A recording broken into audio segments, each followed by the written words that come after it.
Viktor Frankl said, most people never become who they could have been until they understand this strange truth about life.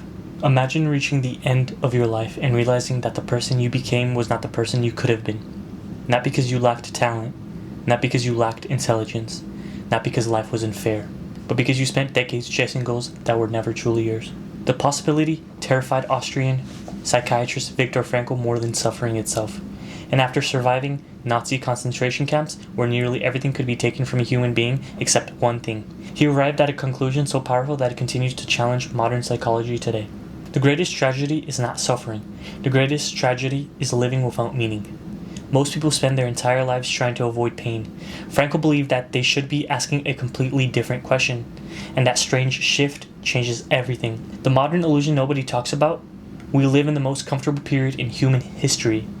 We have unlimited entertainment, unlimited information, unlimited distractions. Yet rates of anxiety, depression, loneliness, and existential dissatisfaction continue to rise. Something doesn't add up. For decades, many people assumed happiness was the ultimate goal. Work hard, earn more, acquire more freedom, reduce discomfort, then happiness will arrive. Yet countless people achieve those goals and still feel an unsettling emptiness, a feeling that something important is missing. Frankl called this phenomenon the existential vacuum, a condition in which people possess the means to live but lack a reason to live. Today, neuroscience increasingly supports the idea that meaning is not merely a philosophical luxury. It appears to be a biological necessity. Research has linked a strong sense of purpose to lower rates of depression, better stress resilience, improved cardiovascular health, healthier aging, and even reduced mortality risk. Meaning doesn't simply make life better, it changes how the brain and body responds to life itself, which raises an uncomfortable possibility. What if your exhaustion isn't coming from doing too much? What if it's coming from pursuing things that don't matter deeply enough? The strange truth Frankl discovered in hell, inside the concentration camps. Frankl witnessed something that seemed impossible. Some prisoners, physically stronger than others, gave up and died. Others who appeared weaker somehow endured unimaginable suffering. Why? The answer wasn't physical strength, it was optimism. It wasn't luck. Again and again, Frankl observed that those most likely to survive often possessed a powerful reason to continue. A child waiting at home, a spouse they hoped to see again, an unfinished work, a responsibility larger than themselves. In his famous words, those who have a why to live can bear almost any how. This observation would become one of the foundations of modern meaning-centered psychology. Frankl realized that humans are not primarily driven by pleasure, nor by power, but by meaning. And this is where most people get trapped, because modern culture teaches us to ask, what do I want from life? Frankl believed the deeper question is, what is life asking of me? At first glance, the difference seems small. In reality, it changes everything. While most people never become who they could have been, the common belief is that self-discovery means looking inward. Find yourself, understand yourself, express yourself. Frankl offered a radical alternative.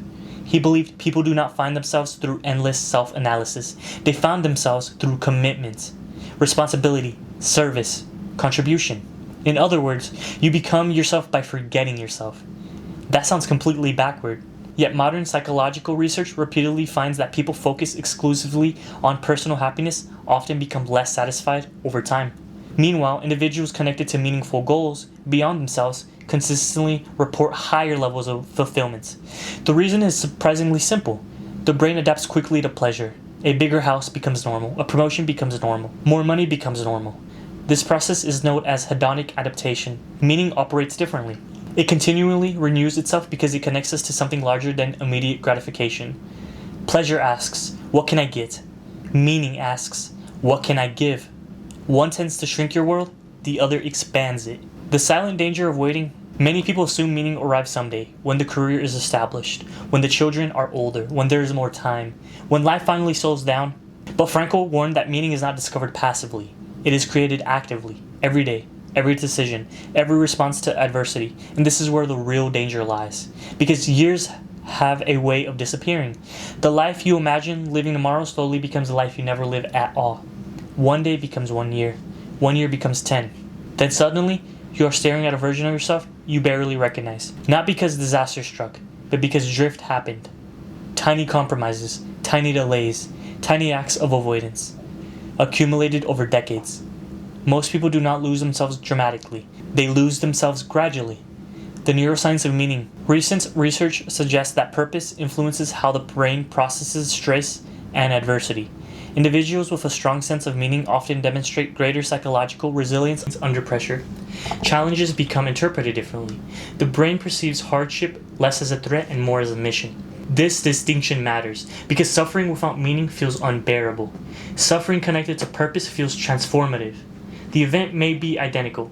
The interpretation changes everything.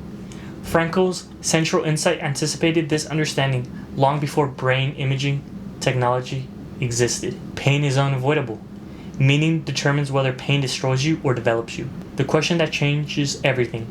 If Frankel were alive today, he might ask you something that feels deeply uncomfortable.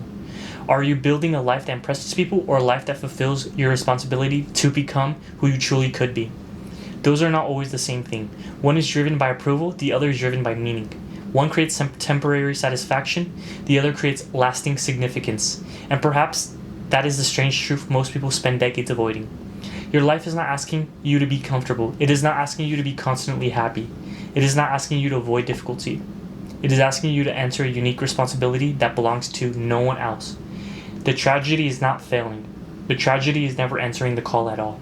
At some point, every human encounters a moment of reckoning, a moment when distractions fade, achievements lose their shine, excuses stop working, and one question remains. Did I become who I was capable of becoming? Viktor Frankl believed that answer is determined long before the final chapter. It is shaped by the choices you make today, the responsibilities you accept, the meaning you pursue, and whether you have the courage to stop asking what you expect from life and start asking what life expects from you. Because the people who ultimately become extraordinary are rarely the most talented. They are the ones who discover a reason larger than themselves and refuse to abandon it. And yeah, this is Reversing Local Entropy, Man's Search for Meaning. I haven't read the full book, but I'm going to definitely for sure after this. I always hear great things, especially in regards to this meaning thing. And then you think about the meaning crisis a lot of young men and even young women are facing, and even a lot of young kids, right? And I was talking to this teacher who was interested in buying some chairs, and he was talking about how he worked with kids, and he brought up how kids are more depressed, more anxious, and actually asked him, why do you think that is? And he told me it's a lot of reasons, but mostly one of the big reasons is technology, right? It's given the parents easy access to take care of the children for them. And I told him, there's this quote I like, and it says, you're not giving your kids access to the world, you're giving the world access to your kids. We just continued talking about it because it was very interesting, and him being a school teacher, he has like skin in the game in regards to seeing it firsthand.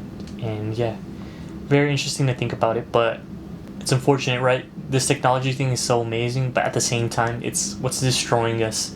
And I don't think it should be an extreme, right? Because usually extremes have effects that maybe you won't see right now, but they will in the future. We need to learn to work with these tools, but not let these tools control us at the same time. Maybe completely shutting your kid... I'm not a parent by any means, but if you completely make your child not have access to technology, it can also be a bad thing because by the time they grow up and now have more autonomy and are more independent, now when they use the phone, maybe they won't have the skills needed to be able to traverse it, right? But it's a new thing, so hopefully more actionable tools. And I have been seeing some things like some dumb phones for kids and stuff like that. I think we're on a great path, at least to figuring this out, but it'll take time, unfortunately. So therefore, some people and some kids are going to suffer the consequences, as well as, Gen Z, which is what I'm a part of. But anyways, these are just some thoughts. Let me know what you guys think about it. And yeah, Man's Search for Meaning. I'm going to go read that. This is Reversing Local Entropy. Let's go, Argentina. We beat Switzerland. Peace.